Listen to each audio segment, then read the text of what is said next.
and calm and nice and still. Okay, and what it's got is what's known as braces. So you'll see these things hanging down. These are known as braces, and 2 of them do it up and 2 of them undo it. And obviously I haven't got 2 hands, so you have to use your mouth and your free hand to actually do the hood up and undo it. So what we're going to do is, the plan is to unhood her, hold her up, let her have a good look around, hopefully try and get her to go and have a little fly and do a couple of passes. That is the plan. However, it doesn't always work that way, but we're going to do our best, all right? So here we go. All right. As I said, it is really, really tight here. Good girl. Now, she's got telemetry on. Believe it or not, I do double tag my falcons. So she's also got a GPS system. So if she does decide to disappear or straight line me, I can track her, and I can track her for quite a way. Again, there's lots of things going on. As I said, a very, very tight arena. We're usually about 3-4 times the size of this. So I don't know, as I said, if she's going to perform, but as I said, we've got to try. Good girl. Now the peregrine that she's crossed with, absolutely stunning bird, fastest animal on the planet. And because she's crossed with an Aplomado, she's not as fast as a pure peregrine. But Aplomados will pursue hunt, which means they're more of a chaser.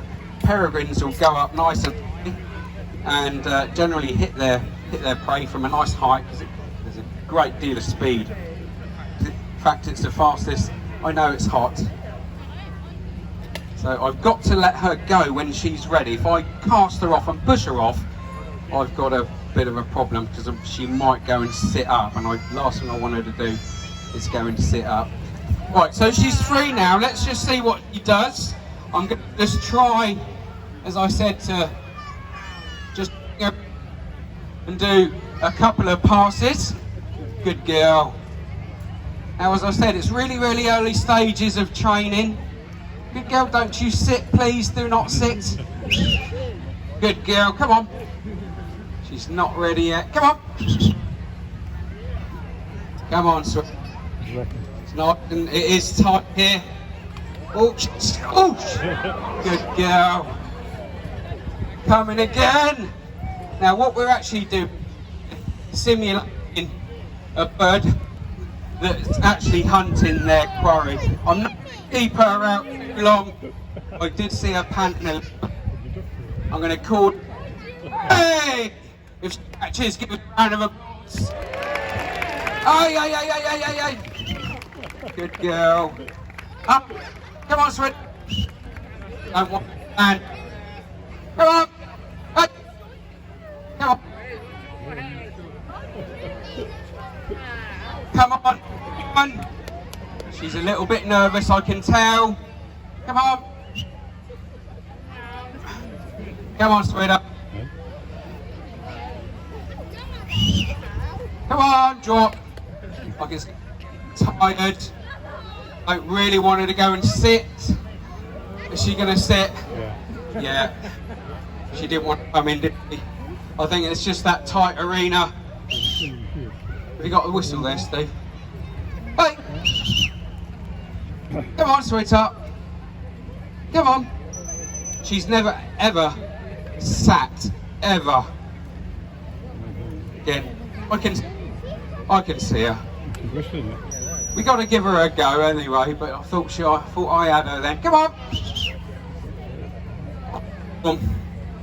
She did a little bit when she didn't bind to a lure. She was doing really, really well as well, wasn't she? Come on. Hey. Is that they use their feet to actually grab their food, okay? So that's what makes a bird of prey. She's very, very well adapted for hunting voles and mice. And she doesn't actually need to see what she's actually hunting. She already knows. And all owls, or most owls, are one or two owls don't have that round face, which is called a facial disc. It's a lovely heart-shaped disc, and it's actually made up of very, very small, fine feathers. And barn owls, like most owls, can actually change their orientation on their face, believe it or not. and that helps to push sound into their ears. Now, these guys have got asymmetrical hearing, which means one ear is actually higher than the other. We'd look a bit silly, wouldn't we? But this bird's ears are really, really well hidden because they need to be protected, and they're just on the side of her facial disc. Her eyes are, her ears, kind of like in the same place as ours, but we've got sticky out ears, haven't we? This bird has got hidden just on the edge of her facial disc. Now, lots and lots of people love owls, don't they? Put your hands up if you love owls. It's usually, all right, we've got the guys, but you usually find that the women and the children like the cute little looking things like the owls, and the guys like the big birds like the eagles and the more menacing looking types of birds. I am a little bit like that, but there is something magical about flying owls, especially a barn owl. Now, unfortunately, in some countries they're persecuted just because they're an owl. In some countries they're classed as a bad omen, and sadly they do get hunted down and sadly killed because of this myth. It is an absolute complete myth.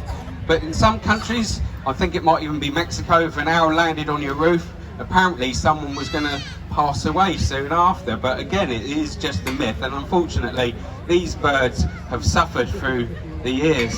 Now, you will find barn owls all over the world. There's various types of barn owls. If you have not been over to my marquee, which is just behind me here, go and have a look. I've brought a very, very special visitor to the year. So Steve, oh, we got music. We need music already. Okay, let's keep an eye on him.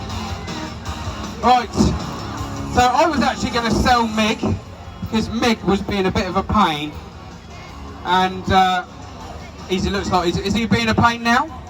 Can you see him? Is he on the wing? He's over there, Steve.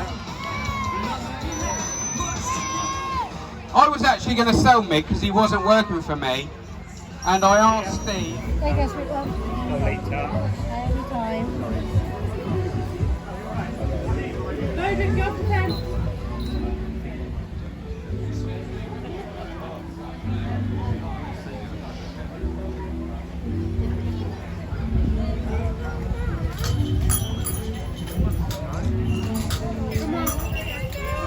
Get back on there.